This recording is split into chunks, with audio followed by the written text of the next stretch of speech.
beautiful. I have always looked up to you because you never change for anyone. And you shouldn't start now. You're beautiful.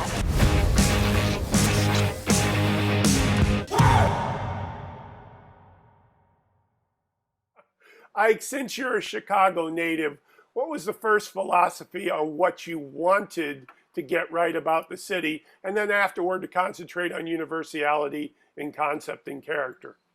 I think, in terms of what's the most Chicago element of the show is that people in Chicago have great senses of humor. They like to bust balls. They like to rib each other. They like to get ribbed. They like to give it back. They just part of who we are.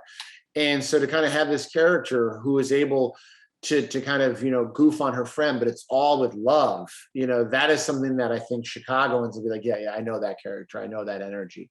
And I think universally, everyone has a party aunt or a party uncle or a party cousin or a party friend, that one person in your life who, sometimes when they do stuff, you cringe and you're just like, what is wrong with them? But then when they're not around, you miss them.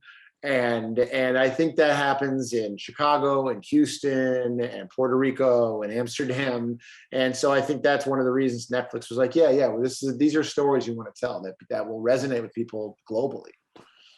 Absolutely. Well, John, hi, John. Hey, how's it going, buddy?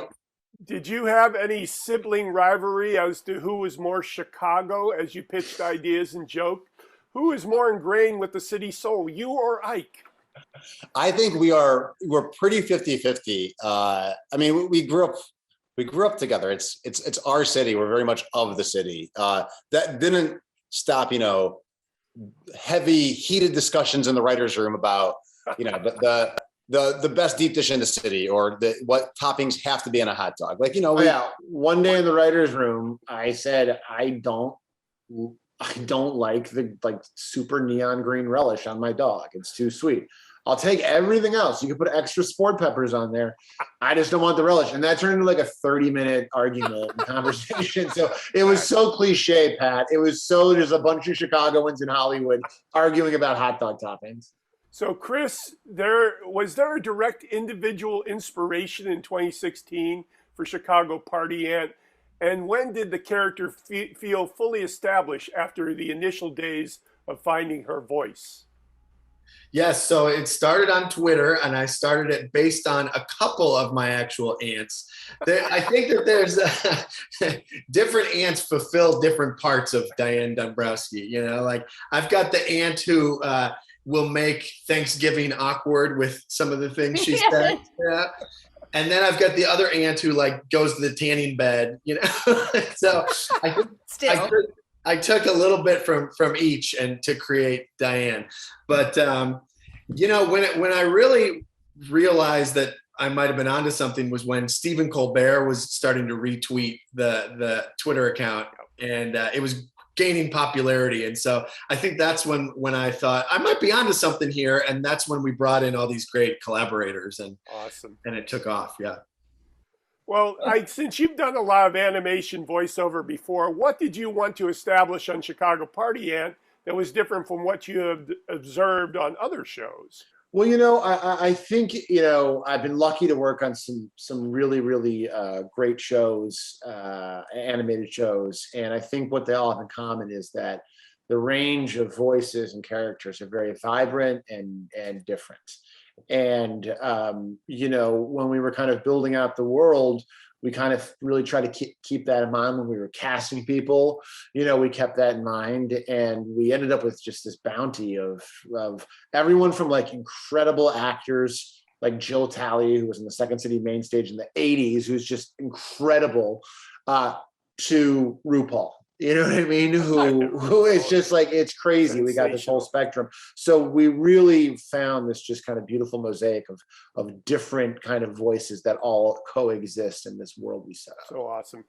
So John, since you have experience in ensemble shows, what is most important in establishing chemistry in a large cast? And how is it different on an animated show? It's very similar in the writing, right? You're creating these characters, like I said, that run the gamut across the spectrum. And there's some crossover, just like in everyday life, you have something in common with someone else, but it's really about paying attention to point of view. And, Diane is our central character, right? So everyone's going to, be reactionary off of her. So how Gideon's going to react to Diana is going to be different than how Daniel is or how Bonnie is. So it's really getting into it and making sure that we have these nuances of, how they react to this main character in our show and that exists in their lives. Chris, how did the Chicago Party Ant challenge the feminine side of your nature? Did you ever write a tweet and think, nah, nobody's going to buy this because I'm a dude? That's great. I think I probably did at some point. Yes.